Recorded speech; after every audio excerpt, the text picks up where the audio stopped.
Hello' everyone, সকলোকে মোৰ এই ভিডিঅ'টোলৈ স্বাগতম জনাইছোঁ। এই ভিডিঅ'টোত মই আপোনালোকক দেখুৱাবলৈ বিচাৰিছোঁ আমাৰ ব্লক লেভেলত আৰ্যভট্ট ছায়েন্স চেণ্টাৰে অৰ্গেনাইজ কৰা বিজ্ঞান অনুসন্ধান শিশু বিজ্ঞান সমাৰোহ 2025-26 বৰ্ষৰ পোষ্টাৰ প্ৰেজেণ্টেশ্যনৰ কিছুমান মুহূৰ্ত।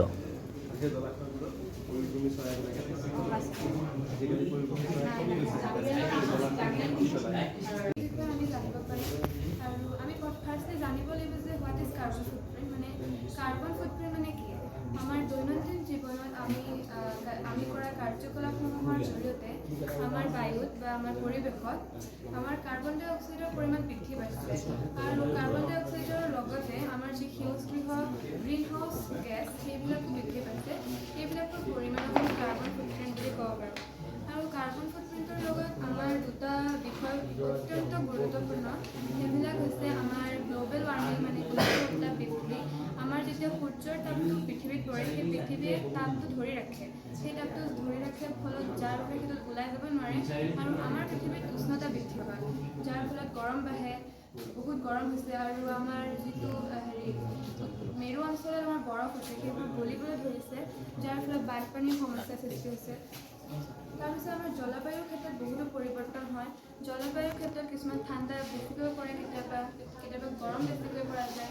এইবিলাক মূলতে আমাৰ গছ গছনিৰ কাৰণতো হ'ব পাৰে। গছ গছনি মানুহে কাটি কৰি এই যি প্ৰকল্পটো তাৰ ওপৰত মানে কাৰ্বন ফুটপ্ৰিণ্ট তাৰ ওপৰত ভিত্তি কৰি আমি সমস্যাৰ সমাধান হিচাপে আপোনালোকলৈ কেইটামান পদক্ষেপ আগবঢ়াব বিচাৰিছোঁ।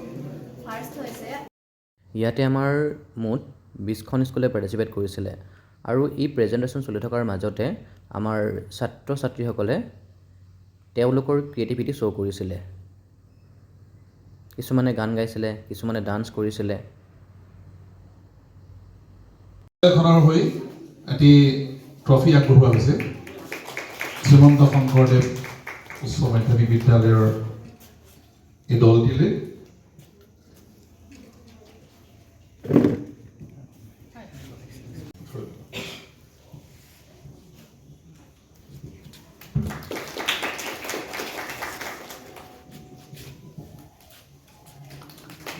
ধন্যবাদ। ইয়াৰ পিছতে আমাৰ অংশগ্ৰহণ এচিভমেণ্ট চাৰ্টিফিকেট প্ৰদান কৰিবলৈ ছাৰক আহ্বান জনাইছোঁ।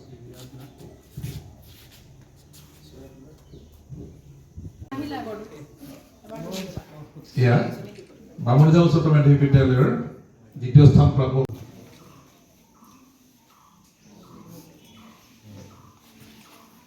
ইয়াৰ পিছতে অংশগ্ৰহণকাৰী এই ট্ৰফিটো আগবঢ়াবলৈ আহ্বান জনাইছোঁ আৰু লগতে যিহেতু আমাৰ ছাত্ৰীসকল অনুপস্থিত আছিল, সেইবাবে এই ট্ৰফিৰ লগতে চাৰ্টিফিকেটসমূহ ময়ে লৈছিলোঁ।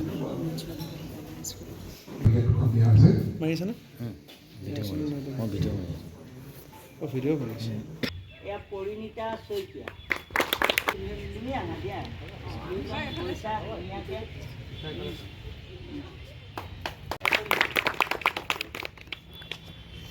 এয়া জ্যোতিকা ৰাজখোৱা পাৰ্টিচিপেট কৰাৰ কাৰণে দুইগৰাকীকে অৰ্পণ কৰিছে। শিক্ষক তত্ত্বাৱধায়ক মুকুট ডেকা।